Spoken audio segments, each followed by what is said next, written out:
Hi friends, welcome to my channel Srinivas Gollapalli. आज इस practice set 1.3 में हम पढ़ेंगे कंडीशनल स्टेटमेंट्स एंड कन्वर्स। ये कुछ कंसेप्ट है जो ज्योमेट्री के, जो आगे के स्टैंडर्ड में 9th में और 10th में ज्योमेट्री में आपको बहुत ज़्यादा काम आने वाले हैं, या बार बार आने वाले हैं। तो पहले हम इनके बारे में पढ़ेंगे, फिर बाद में प्रैक्टिस सेट 1.3 जो बहुत छोटा सा प्रैक्टिस सेट है वो हम सॉल्व करेंगे। सबसे पहले हम पढ़ेंगे conditional statements. Now what do you mean by conditional statement? अगर कोई एक स्टेटमेंट में जिसमें इफ और देन ये यूज करके हम अगर स्टेटमेंट बनाते हैं तो उसे हम कहते हैं कंडीशनल स्टेटमेंट, क्योंकि वहां पे कंडीशन होता है। इफ दिस इज, अगर ये है देन दिस विल हैपन, तो एक दूसरे के ऊपर ये डिपेंड रहते थे, इसके लिए इन्हें हम कहते हैं कंडीशनल स्टेटमेंट्स। फॉर एग्जाम्पल एक स्टेटमेंट है, हमें मालूम है कि क्वाड्रिलेटरल में जो स्क्वायर होता है, all the sides of square are congruent, ये एक जनरल स्टेटमेंट है।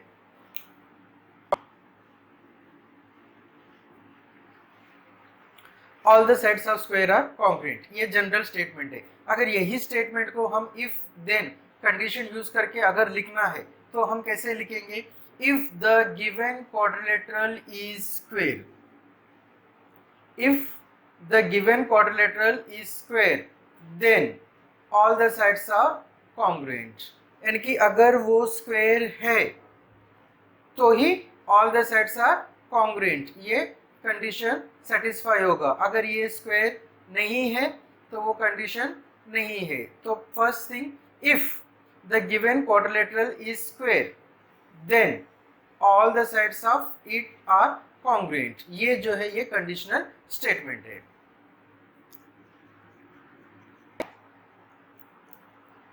सो इफ देन, ये इफ के बाद जो भी पार्ट ऑफ द सेंटेंस है, ये sentence if the given quadrilateral is square it is called as antecedent, और देन के बाद जो स्टेटमेंट है it is called as consequent. अगर ये है तो ये पॉसिबल है। If the given quadrilateral is square then all the sets are congruent, so ये होता है कंडीशनल स्टेटमेंट। अब जब हम ये जो कंडीशंस को इंटरचेंज करते हैं, एंटीसेडेंट एंड कॉन्सिक्वेंट को जब हम इंटरचेंज करते हैं, जो स्टेटमेंट हम बनाते हैं that is called as converse, यानी कि इसे हम इंटरचेंज करेंगे तो जो स्टेटमेंट बनेगा उसे हम कन्वर्स कहते हैं। यहाँ पे कन्वर्स क्या होगा? if all the sides of a quadrilateral are congruent then it is a square, ये इसका कन्वर्स है। if all the sides of quadrilateral are congruent then it is square, हमने यहाँ पे क्या किया है? दोनों स्टेटमेंट्स को इंटरचेंज किया है, एंटीसेडेंट एंड कॉन्सिक्वेंट को इंटरचेंज किया है। So this type of statement is called as converse. अब जरूरी नहीं है कि अगर कोई एक स्टेटमेंट ट्रू है तो उसका कन्वर्स भी ट्रू होगा, ऐसा जरूरी नहीं है। कभी कभी ये ट्रू हो सकता है, कभी कभी ये ट्रू नहीं होगा। अब जब पहले हम स्टेटमेंट के बारे में बात करेंगे, if the given quadrilateral is square its all the sets are congruent, ये ट्रू है। अगर एक क्वाड्रिलेटरल स्क्वायर है तो उसके सारे सेट्स कॉन्ग्रुएंट रहते हैं। जब हम इसके कन्वर्स लिखते हैं, if the all the sides of a quadrilateral are congruent then it is square, अब ये ट्रू नहीं है, ये हमेशा ट्रू नहीं होता है, क्योंकि दो रोम्बस में भी ऑल द साइड्स कॉन्ग्रुएंट होते हैं, लेकिन रोम्बस में all the angles are 90 degree, ये नेसेसरी नहीं है। स्क्वायर में all the angles are 90 degree, ये कंपलसरी है। If all the angles are not 90 degree, वो स्क्वायर नहीं होगा। सो यहाँ पे कन्वर्स जो है वो टोटली ट्रू नहीं है। और एक एग्जांपल हम लेते हैं, if a number is prime then it may be odd और इवन, अगर एक नंबर है वो प्राइम है तो वो नंबर जो है वो इवन नंबर भी हो सकता है, ऑड नंबर भी हो सकता है। एक प्राइम नंबर है जो इवन है वो है 2, और बाकी सारे प्राइम नंबर जो है वो ऑड है। तो यहाँ पे ये स्टेटमेंट ट्रू है कि अगर 2 प्राइम नंबर है तो इवन है, 2 से अलावा कोई भी और प्राइम नंबर है तो वो सारे जो है वो ऑड नंबर से। यहाँ पे ये स्टेटमेंट ट्रू है। लेकिन जब हम उसे इंटरचेंज करेंगे तो क्या हो जाएगा? If the number is even और ऑड इट इज प्राइम, अगर कोई नंबर है वो इवन है या ऑड है तो वो प्राइम है। ये नेसेसरी नहीं है कि हमेशा ट्रू हो जाए, क्योंकि इवन नंबर 4 भी है लेकिन वो प्राइम नहीं है, ऑड नंबर 9 भी है लेकिन वो प्राइम नहीं है, क्योंकि सारे इवन नंबर प्राइम नहीं होते हैं, सारे ऑड नंबर प्राइम नहीं होते हैं। सो कभी कभी अभी एक एग्जांपल ऐसा लेते हैं जो स्टेटमेंट, कंडीशनल स्टेटमेंट भी ट्रू है और उसका कन्वर्स भी ट्रू है। एक सिंपल स्टेटमेंट रोम्बस का ही एक मैं बताता हूँ आपको। If the given quadrilateral is rhombus, diagonals are perpendicular bisectors of each other. If the given quadrilateral is rhombus, then diagonals are perpendicular bisectors of each other. अगर एक quadrilateral rhombus है तो उसके diagonals perpendicular bisectors of each other है। अब हम इसको converse करते हैं। If the diagonals are perpendicular bisectors of each other, then the quadrilateral is rhombus. अब यहाँ पे दोनों केस में सेंटेंस जो है वो ट्रू है। अब हम बहुत बार इतने सालों में जब से हम मैथ्स पढ़ रहे हैं, बहुत बार हमने कुछ प्रॉपर्टीज़ पढ़े हैं और ये जो प्रॉपर्टीज़ है हमने आइदर एक्टिविटीज़ यूज़ करके सॉल्व किया है या कोई और मेथड यूज़ करके सॉल्व किया है। लेकिन अभी ये स्टैंडर्ड 9th में और आगे स्टैंडर्ड 10th में हम उन्हें प्रूफ करेंगे। हम सिर्फ प्रॉपर्टीज़ पढ़ेंगे नहीं, वो प्रॉपर्टीज़ को हम प्रूफ करेंगे। अब ये जो प्रॉपर्टीज़ है, जब प्रॉपर्टीज़ को हम लॉजिकली प्रूफ करते हैं, यानी कि ये जो प्रॉपर्टी है, ये जो स्टेटमेंट है, ये स्टेटमेंट करेक्ट है, ये साबित करने के लिए हम कुछ लॉजिकल आर्ग्यूमेंट्स करते हैं, कुछ इन्फॉर्मेशन कलेक्ट करते हैं, कुछ इन्फॉर्मेशन प्रेजेंट करते हैं और हम ये कोशिश करते हैं कि वो जो स्टेटमेंट है, वो जो प्रॉपर्टी है, वो हमेशा ट्रू हो जाए।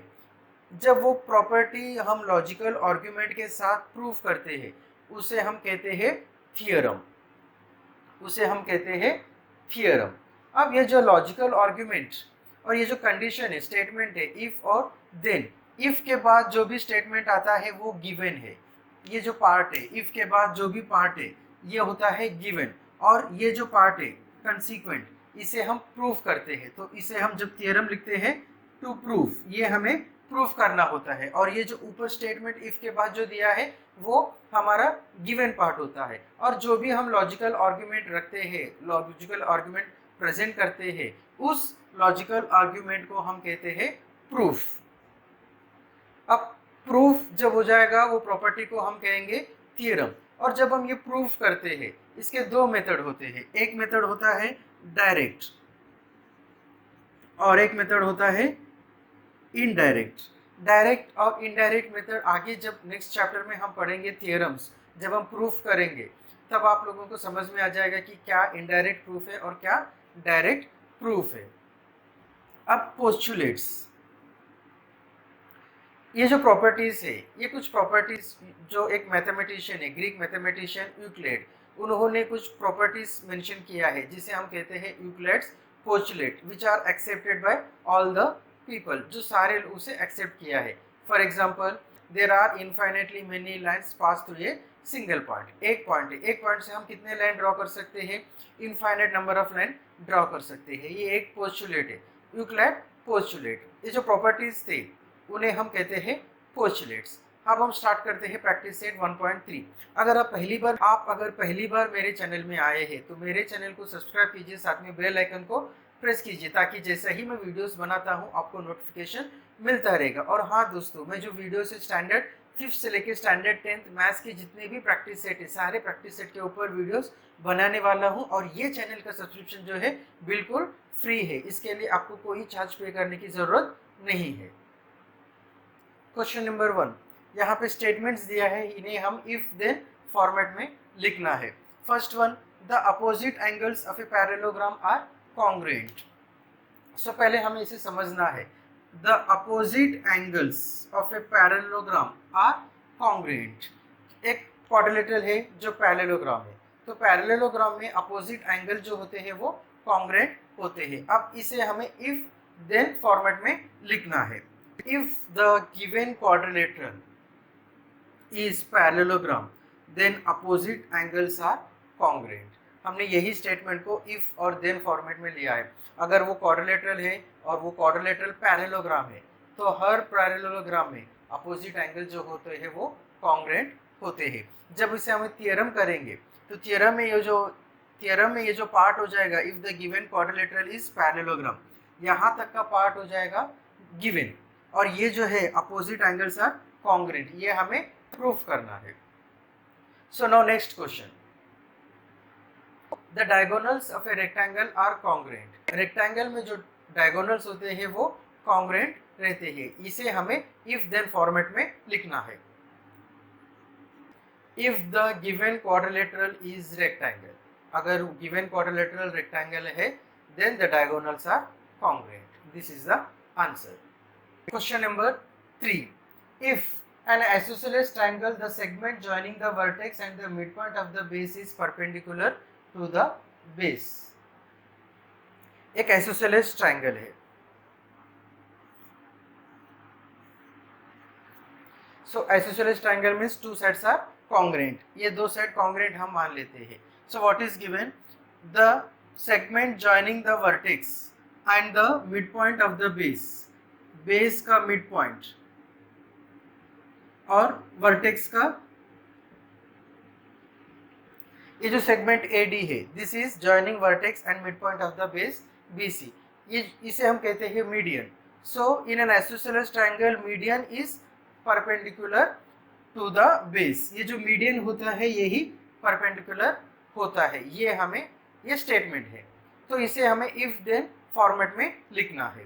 If the given triangle is isosceles, अगर ट्रायंगल आइसोसेलेस है then segment joining the vertex and the mid point of the base is perpendicular to the base. This is the answer. Question number 2, write the converse of the following statements. The alternate angles found by two parallel lines and their transversal are congruent. अगर दो parallel lines और transversal जो alternate angles बनाते हैं then that alternate angles are congruent. इसका converse हमें लिखना है। अब यहाँ पे क्या दिया है? The alternate angles found by two parallel lines, यहाँ पे दिया है कि जो लाइन्स है वो दो लाइन्स पैरेलल है, ये यहाँ पे दिया है कि lines are parallel. If the lines are parallel then alternate angles are congruent. अब हमें इंटरचेंज करना है। अब यहाँ पे जब इंटरचेंज करेंगे तो क्या हो जाएगा? If the alternate angles found by the lines and transversal are congruent, then the two lines are parallel. यानी कि ये यहाँ पे क्वेश्चन में ऐसा दिया है कि दो लाइन पैरेलल है तो अल्टरनेट एंगल्स कॉन्ग्रुएंट हो जाएंगे। तो जब हम कन्वर्स करेंगे तो अल्टरनेट एंगल जब कॉन्ग्रुएंट रहेंगे तो ये दो लाइन्स पैरेलल, हमें ऐसा स्टेटमेंट लिखना है। If the alternate angles formed by two lines and their transversal are congruent, then the two lines are parallel. ये इसका आंसर है। क्वेश्चन नंबर 1, 2 में जो स्टेटमेंट्स है यही स्टेटमेंट्स यूज करके हम नेक्स्ट लेसन पढ़ेंगे, that is parallel lines. Now question number 2, ये भी पैरेलल लाइंस का ही प्रॉपर्टी है। If a pair of the interior angles made by a transversal of two lines are supplementary then the lines are parallel. अब यहाँ पे क्या दिया है? लाइंस के बारे में नहीं मालूम है, लेकिन interior angles, a pair of interior angles made by the two lines is supplementary, यानी कि दोनों का टोटल जो है वो 180 डिग्री है। अगर ऐसा है then the lines are parallel, तो वो दो लाइन से पैरेलल। जब हम इसका कन्वर्स लिखेंगे हम यहाँ ऐसे लिखेंगे कि if the lines are parallel then interior angles are supplementary। हमारा आंसर जो हमारा स्टेटमेंट जो रहेगा वो ऐसा रहेगा। if two parallel lines, दो लाइन्स पैरेलल है, if two parallel lines are intersected by a transversal then the pair of interior angles formed are supplementary. This is the answer. Question number 3, the diagonals of a rectangle are congruent. यहाँ पे दिया है कि quadrilateral is rectangle, अगर rectangle है तो diagonals are congruent। तो जब हम इसका कन्वर्स लिखेंगे तो हम ऐसा लिखेंगे if the diagonals are congruent then the quadrilateral is rectangle. So answer is if the diagonals of a quadrilateral are congruent। हमें quadrilateral के बारे में नहीं मालूम है, सिर्फ इतना मालूम है कि diagonals of quadrilateral are congruent then that given quadrilateral is rectangle। This is the converse of the statement। बहुत सिंपल और बहुत इजी एक्सरसाइज है। उम्मीद करता हूँ कि ये वीडियो आपको पसंद आ गया है। अगर पसंद आ गया तो लाइक कीजिए, कमेंट कीजिए और मेरे चैनल को शेयर कीजिए और मुझे मोटिवेट कीजिए ताकि ऐसे ही वीडियोस में और आपके लिए लेकर आऊँ। Keep on watching.